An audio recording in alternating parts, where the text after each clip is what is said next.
Hi there, my name is Jim, and this is just absolutely a beautiful day today. What was it, the 10th, 11th of January? Usually this time of year it's like raining and cold and wet. Yeah, it's just nasty, right? But today is another beautiful day, and so I am going to share this beautiful day. Um, so here's what's going on today. Another navigational flight today. Another one bites the dust, and another one, another one, another one. Don't sting me, please. I'm not going to appreciate it. Get this tripod to stay here. So there's a lot of girls again. Excuse me, girls. Yeah, I'm right in your way. Sorry about the day. So, yeah, it's another beautiful day today. Uh, like that tripod looks like the Leaning Tower of Pisa. It's like it's going to fall any second. So, today what I'm going to talk about is social media. So, what is social media? Right? Just gonna kick back. How low do I have to go? I can't hardly see that camera. Am I in there? I don't know. Um,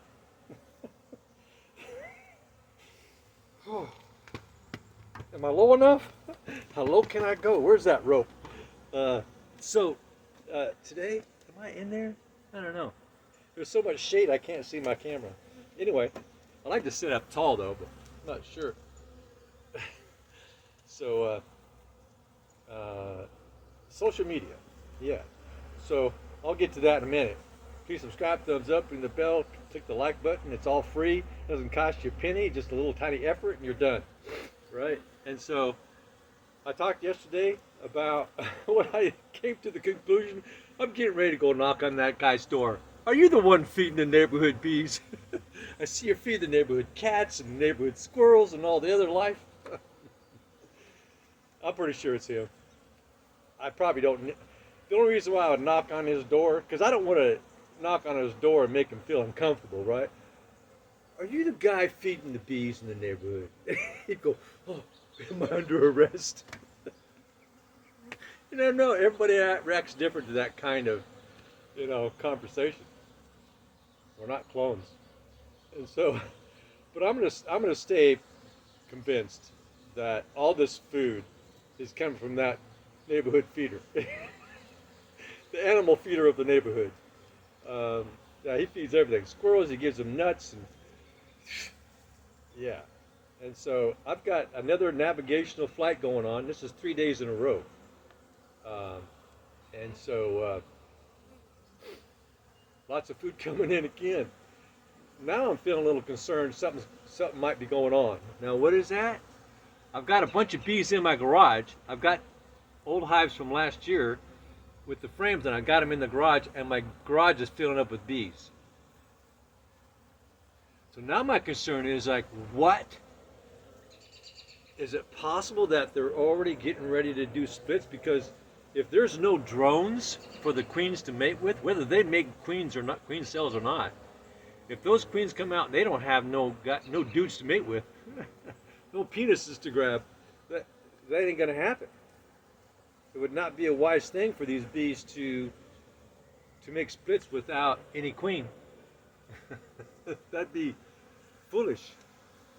Um, so I'm going to go ahead and set out some baited nukes. Um, they're in the they're in the garage right now, looking for another home. It looks like. Uh, so maybe this hive is already reaching its peak. I don't know. I haven't gone in there for a while. But because of this guy feeding, there's so much resources coming in. There's so much. She's laying so many eggs, and probably there's a lot of growth that's happening really fast, and they might be running out of room in there already. A little bit of sugar there. So I don't know. This is a crazy year. It's usually not like this all the time. Nice, you know. It must be around 60 now. It feels warmer actually. It feels like it's around 70, but that's just because the sun's hitting me. But yeah, look at that food. No, I do see some yellow, but not much.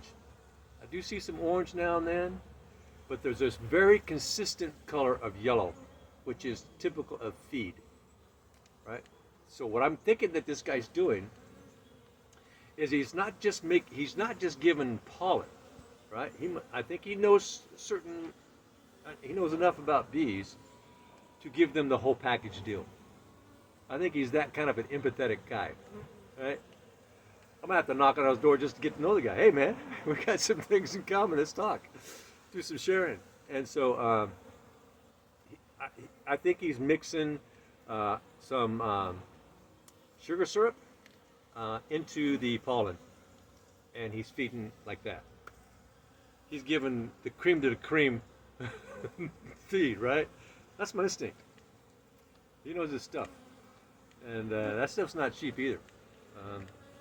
But heck, if he's feeding the neighborhood animals, you think, well, maybe money's not an issue for him. And so, gosh, that is just insane, man. Yeah, I don't see that in the springtime. Now, all the flowers are blooming everywhere, and you know, I don't see that much food coming. Even then, I don't see that. Okay, I was going to talk about social media. Now, I've come to a conclusion. Now, is that conclusion rational, and reasonable, and just, and fair? Based on my experience, absolutely. Social media, particularly things like those folks who go on Instagram, there's this other thing called Threads, Facebook.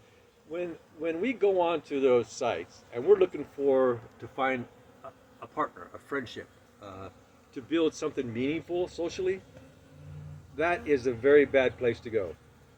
It's not going to happen, right? People that are on those social media platforms are two kinds. One, somebody who's looking for a meaningful relationship with someone.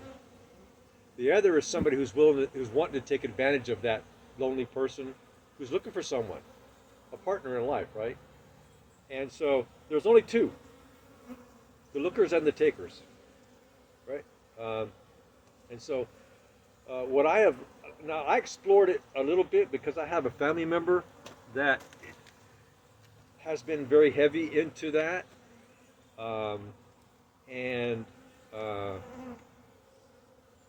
So I explored it just a little bit to kind of get the sense of what it is. What is this social media, quote unquote, dating thing? And after doing it probably a week, I went, okay, I got this.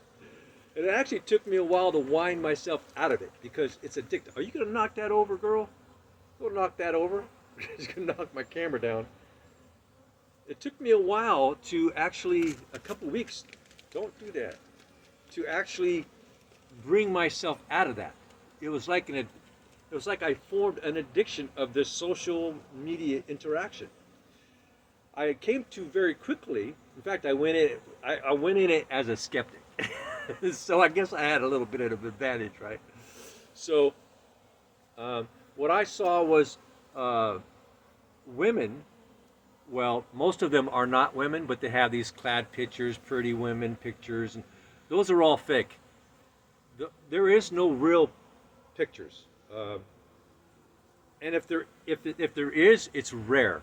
It's too rare to risk engaging in social media.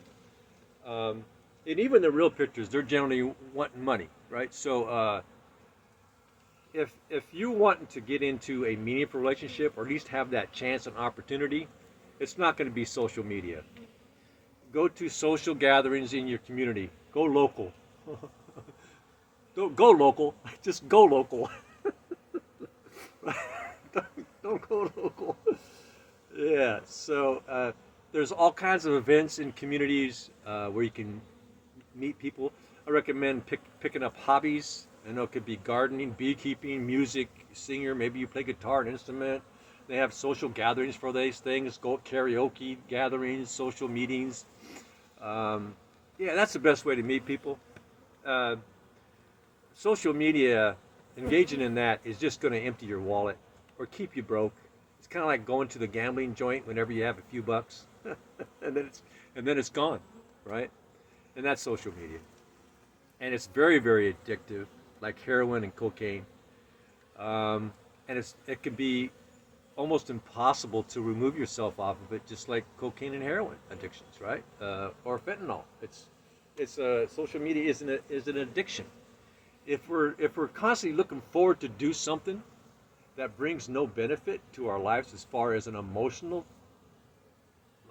satisfaction at the moment, that's like eating candy or processed foods. It's just an immediate gratification, and then we have to deal with the consequences of that. You know, metabolical disease. We have to get on medications because we lack self-control, right? And so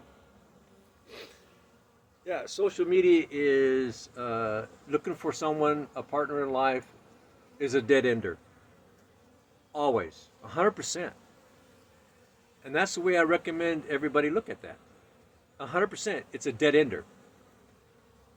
If we can't engage with someone physically see them, physically talk to them, go play some tennis with them, or go do something physically with them, go to the coast and go quadding. I love to go quadding on my quads in the coast. I love to go and just, sorry girl, I just smacked one. Go to the beach, go mountain climbing.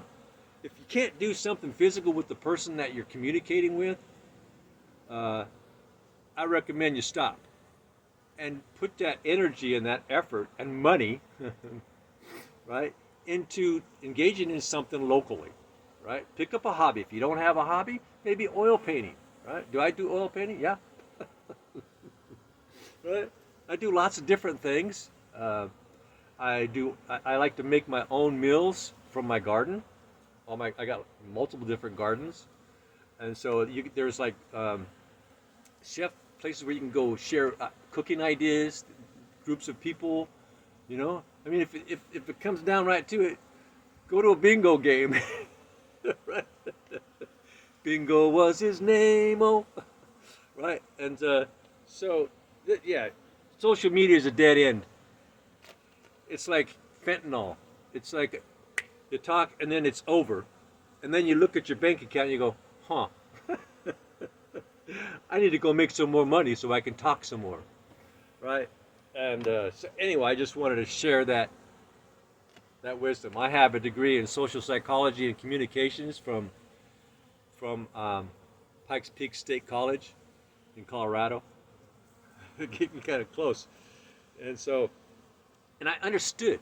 I had a really good professor. In fact, they all have master's degrees in teaching and a master's degree in their field. And every professor that I had, which was many, I spent 5 years in college taking many different things. I just loved learning, and so she was a very good teacher. The way she came across was vernacular. Vernacular is simple, right? It was like, oh, like a dummy could understand her. I felt like a dummy at the time. Oh, yeah, I got that. Oh, yeah, I got that. And then as I kept getting those things, it became easier and easier to get those things, right? Because the way that these masters teach, they got that, right?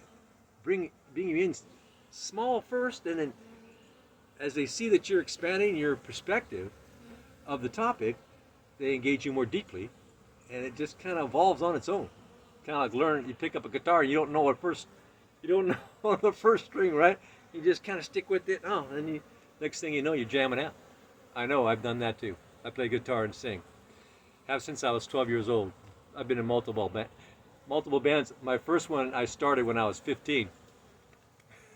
It was we played the most popular songs of the time, and yeah, it was too overwhelming. A 15-year-old kid all of a sudden becoming real popular in your community. Yeah, it was too much. Yeah. Anyway, that's a different story. Yeah. Things were no longer normal after I became popular in the community.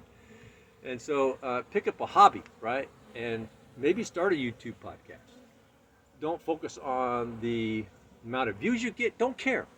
Don't focus on any negative comments. If you see a comment that's positive, that's uplifting, engage that person, right? Respond to that person. Maybe carry on a communal conversation with them. Maybe share some other thoughts and ideas with that person. I've done that many times with people who've left me comments, and next thing I know, they're kind of like buds, right? They're friends, guys and girls. You know, I'm not picky about friends. I see people as the same. Doesn't matter if it's a male or a female. I see all human beings as equal, right? Regardless of gender. I choose to engage my fellow human being with the same level of intent as I would want somebody to engage me, do as unto others, you know. And I understand the value of that. And so when I communicate with people, I try to do it in a way that draws them in, and they draw me in, and we're sharing ideas. It doesn't really need to be me glorifying the other person. If they both understand, it's about first sharing ideas to build some history of each other's history, and that develops into a friendship, right? And then we become concerned, and we start showing more genuine empathy towards each other, and that develops into a healthy relationship, right? And yeah, that's one of the things I learned in psychology, right? How to build a healthy relationship through communication, right? If I was to try to always dictate to someone my views and always talk about a specific topic to someone, that's bullying, right? I try to avoid bullying. If I'm talking about something I see they're not interested, I'll change the subject. I'm not picky. Gosh, these girls navigating like crazy. And so yeah, just a little bit of wisdom I've gleaned in my few years of life. Only a couple. So, yeah, I'm going to check my observational panel. Now, when I pulled it yesterday, I had it in there for almost a week, 6 days. And I had like 4 mature mites, and I had about 4 like really immature. They're still almost like white.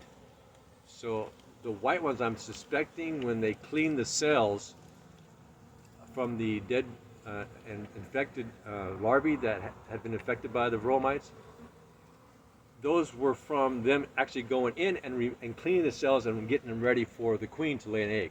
So they were dropping out these dead white varroa mites that had not matured yet onto my panel. And so so I'm thinking that the white ones were just from them cleaning the cells, and the brown ones and the light tan ones, those were just some remainders. So if I pull my panel out for the next 7 days, each day, and I only see maybe 2 varroa mites, that's still spooky to me.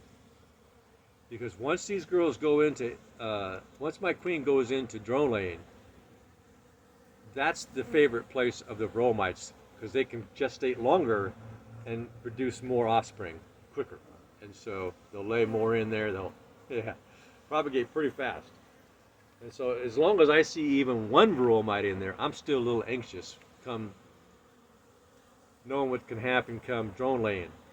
And I'm thinking maybe she's already in there, might be laying some drones, because of this weather we've been having. It's so weird, because I've got a garage full of bees that are hovering around my old hives looking for a home maybe. So I'm going to go ahead and set up some nuke boxes. Maybe they're getting ready to do a split. So if they do they won't do a split without a queen. So what would happen, at best or worst, is I would get a swarm from another hive. That original queen would leave that hive with the swarm. A swarm never leaves with the queen. They always take a queen, 100% of the time, as far as I know. Right? Everything I've read and heard. So that would leave the swarm out box without a queen, and they would go into making a queen cell. And if there's no drones around, and they did this premature swarm, that hive may die out, right? Because they've only got like 3 days.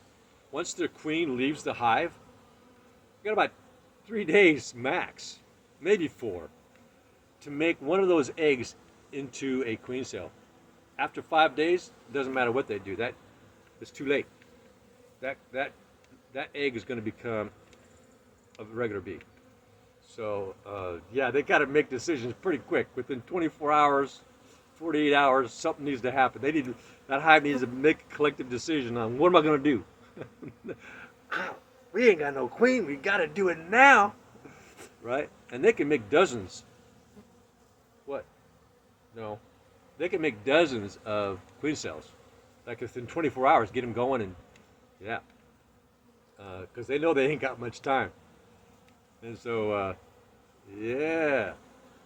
So I'm gonna go ahead and get some baited boxes out. I guess they're in my nukes in my garage. Meaning, and that's the first time I've seen them in my garage because I keep my garage door open, both doors open every day, except for it's pretty pouring heavy rain. And this is the first day that I've actually seen a bunch of bees in my garage, in the center of my garage, in the old hives, getting in there, like they're looking for something. Okay, that's my day. Click subscribe, thumbs up, ring the bell, leave a comment. Get that like button clicked. It's free of charge, right? Don't cost you a penny. And you have a good day. Bye now, you hear? Excuse me, girls. Oh yeah, you're so many. You're so many. Don't gang up on me now.